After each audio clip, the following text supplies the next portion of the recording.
Subscribe करें हमारे Haryana trend channel को और बेल आइकन का बटन दबाएं। दोस्तों आज की घटना इच्छाधारी नागिन के ऊपर है। इस घटना में इच्छाधारी नाग को एक व्यक्ति के द्वारा मार दिया जाता है। उसका बदला लेने के लिए इच्छाधारी नागिन तरह तरह के रूप बदलती है। दोस्तों इस घटना की पूरी सच्चाई जानने के लिए आप हमारे वीडियो को अंत तक देखें।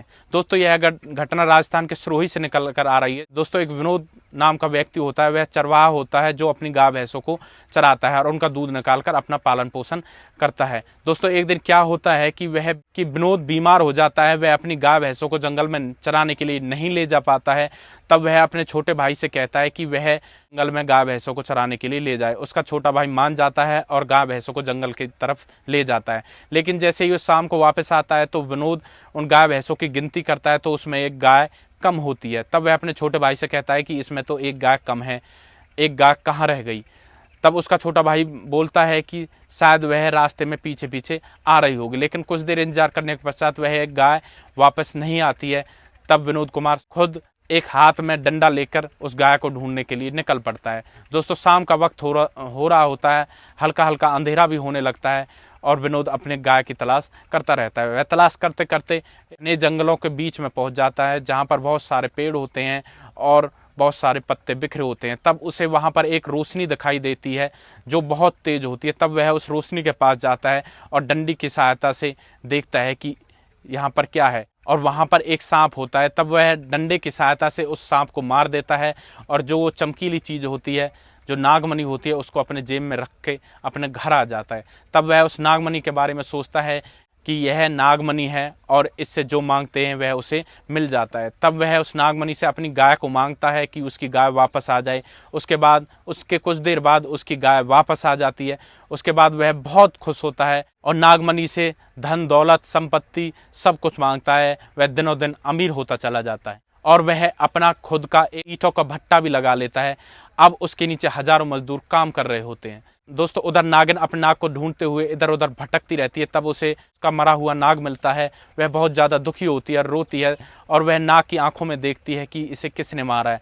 दोस्तों तब उसे उसकी आंखों में विनोद की तस्वीर दिखाई देती है। तब वह विनोद की तलाश में उसके गांव की तरफ निकल पड़ती है। वह नागिन विनोद के पास जाती है, विनोद को देखती है। विनोद ने वह नागमणि अपने गले में लटका रखी थी। तब नागिन सोचती है कि वह जब तक नागमणि उसके गले में है तब तक वह विनोद का कुछ नहीं बिगाड़ सकती।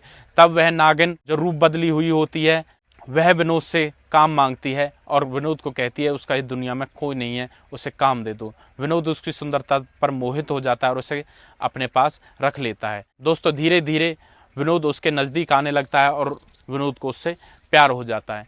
इसके पश्चात वो चुप चुप के मिलने लगते हैं। एक दिन वो एक पेड़ के नीचे मिल रहे होते हैं और तब वह नागिन पूछती है कि यह तुम्हारे गले में क्या है। तब विनोद उससे कहता है यह एक नॉर्मल सा ताबीज है, बस पहन रखा है। इसके बाद नागिन उससे कहती है कि इसे मुझे दे दो। तब विनोद एकदम उस पर तेज चिल्लाता है और उससे कहता है कि यह मैं किसी को नहीं दे सकता। तब वह रूप बदली नागिन उससे कहती है कि क्या यही प्यार है तुम्हारा जो इसे भी मुझे नहीं दे सकते।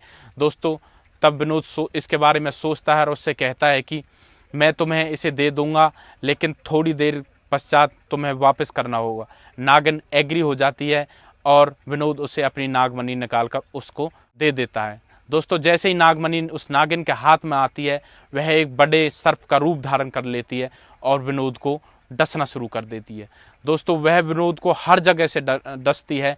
ऐसी कोई भी जगह नहीं छोड़ती जहां पर विनोद को डसा ना हो। विनोद वहीं पर तड़प तड़प कर मर जाता है और वह अंतर्ध्यान हो जाती है, वहां से गायब हो जाती है। दोस्तों यह घटना हमने आपको बताई है जैसे वहां के ग्रामीणों से हमें पता चला है।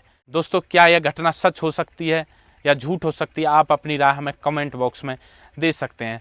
क्या ऐसे इच्छाधारी नागिन अपना रूप बदल सकती है? क्या इच्छाधारी नाग होते हैं? अगर आपको इस बारे में जानकारी है तो आप हमें कमेंट बॉक्स में राय दे सकते हैं।